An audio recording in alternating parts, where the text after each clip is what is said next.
Hello, everybody. I would be reviewing the book When Things Don't Fall Apart: Global Financial Governance and Developmental Finance in an Age of Productive Incoherence by Ilene Grabel.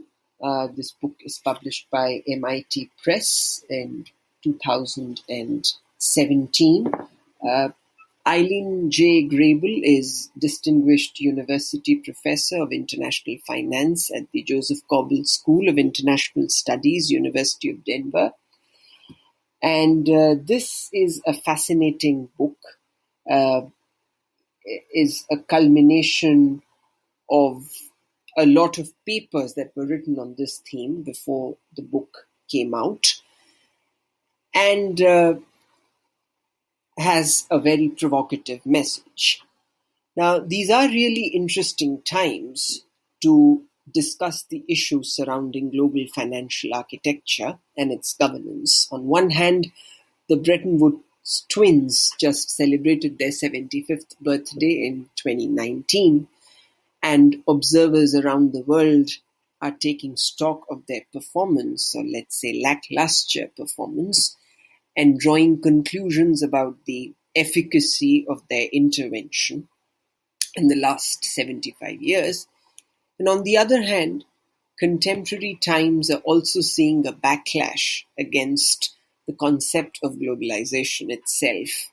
On the left center of the political divide, one observes considerable discontent against the management of globalization, while the rise of right-wing forces herald a new era of deglobalization. In a scenario like this, the international financial institutions find themselves heavily constrained and lacking in capacity to progressively intervene in such flux and messiness. The specificity of the context makes Professor Grabel's work a very timely intervention to understand the nuances of global financial governance.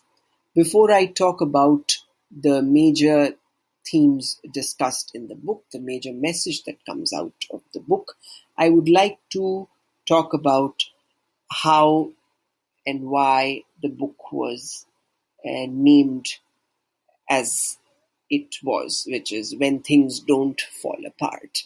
Now, When Things Don't Fall Apart is actually a play on the title Things Fall Apart that has been used frequently elsewhere. The phrase things fall apart originally comes from William Butler Yeats' 1919 poem, The Second Coming, where he notes, "Things fall apart, the center cannot hold."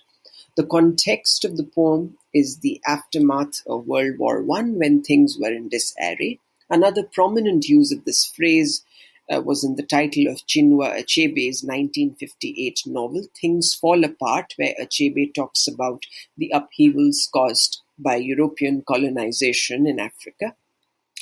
Yet another usage of the phrase, things fall apart, can be found in the title of another heterodox economist, Rama Vasudevan's 2013 book titled Things Fall Apart: From the Crash of 2008 to the Great Slump. Now, all this suggests that there is considerable variety of opinion even among economists of heterodox persuasion when it comes to making sense of the post-crisis world. Productive incoherence has also been used by other authors.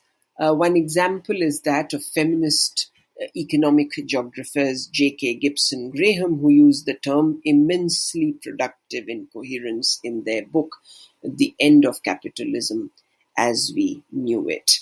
So this phrase, things fall apart, is not new, but the usage when things don't fall apart is a catchy phrase and also adds to the main message which this book is trying to deliver. Now, the central arguments in this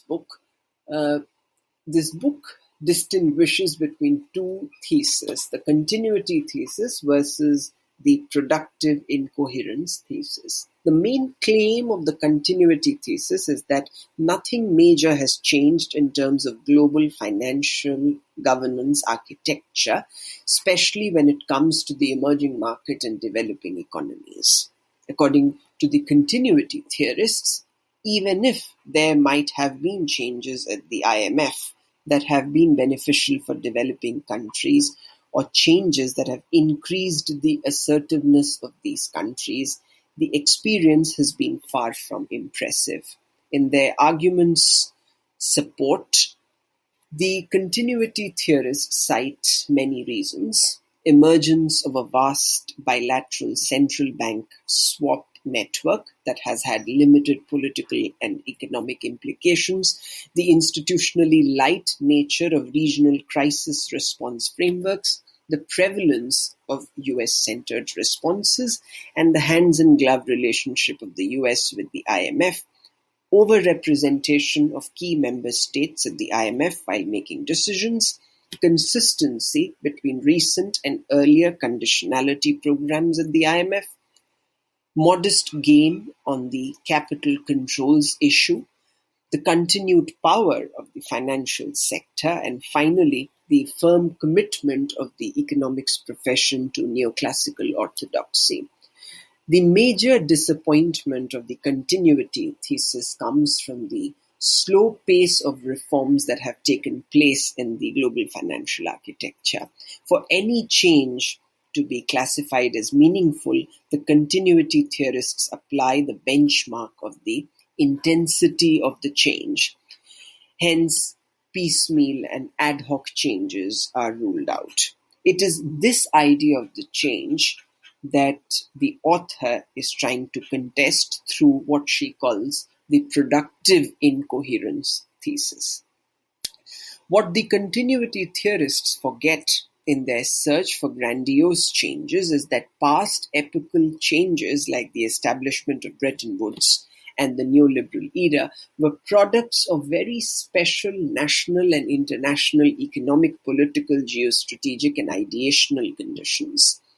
Many changes that are taking place post the Asian financial crisis are fairly prosaic, mundane, localized, and disconnected adjustments to the crisis tendencies of neoliberalism. The productive incoherence thesis, while recognizing the incoherence that surrounds the post-crisis world, takes cognizance of the potentialities of these piecemeal changes. Changes that are evolutionary and not romantic revolutionary. The author warns us against the world of isms, neoliberalism, Keynesianism, dirigism, and the warning is that this world is not capable to make sense of the contradictory and meager changes that we are confronted with. Some of the key features of her productive incoherence hypothesis are that the existing central economic authorities are neither capable of exerting deep influence over the key non-state actors, nor do they speak in one voice. Key stakeholders like economic theorists and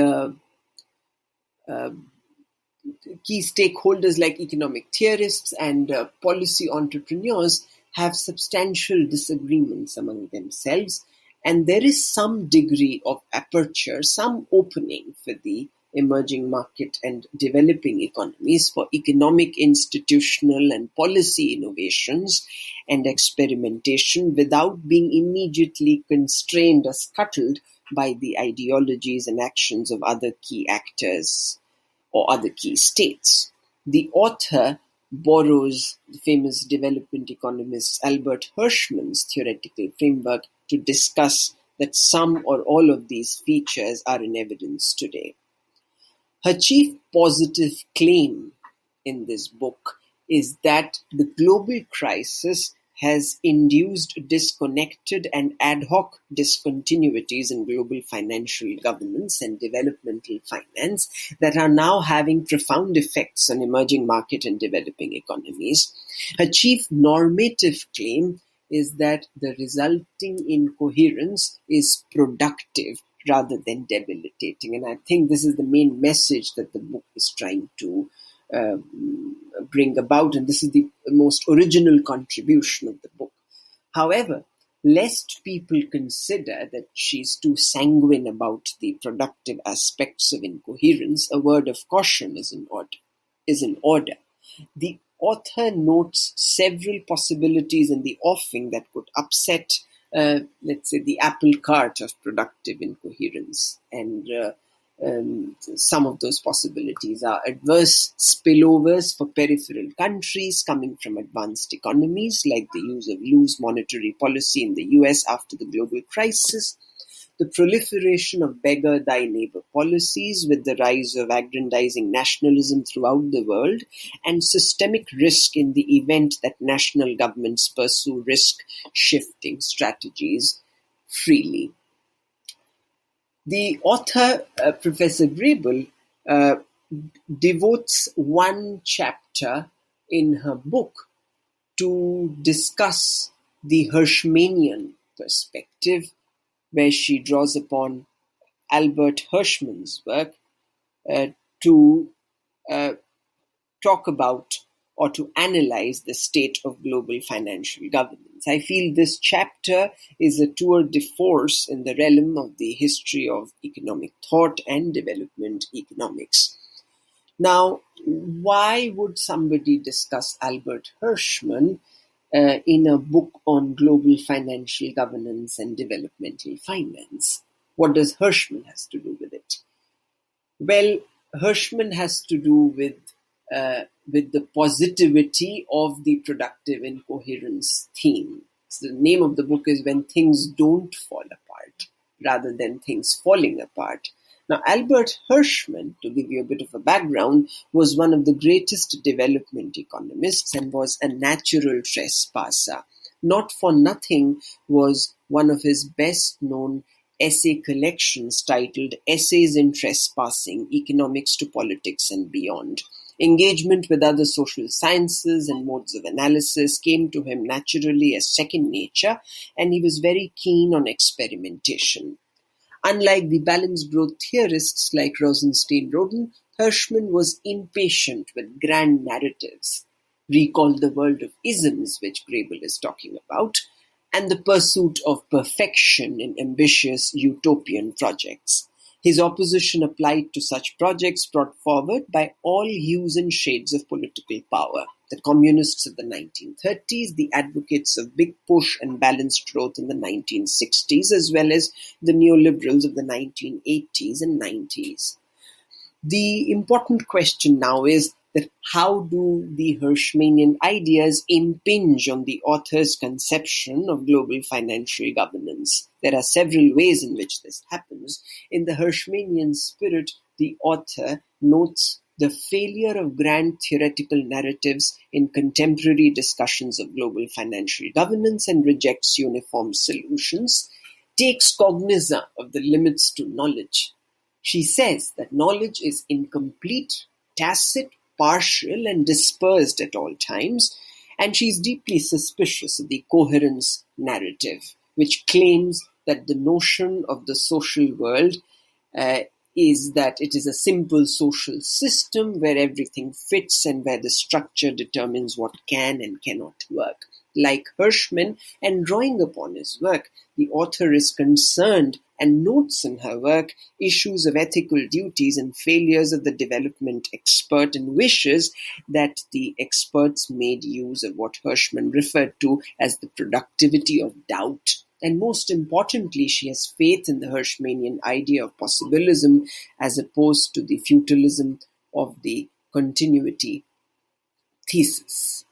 Now, needless to say, the message delivered by this book is provocative. The search for abrupt and grand regime shifts is, at best, futile. in this era of incoherence, it would be in the best interests of emerging markets and developing countries to navigate the jagged terrain of global financial governance by taking baby steps. There is no guarantee that this would bear productive fruits, as the author cautions the readers in the book, but it seems to me that there is no other way out of the messiness of contemporary times.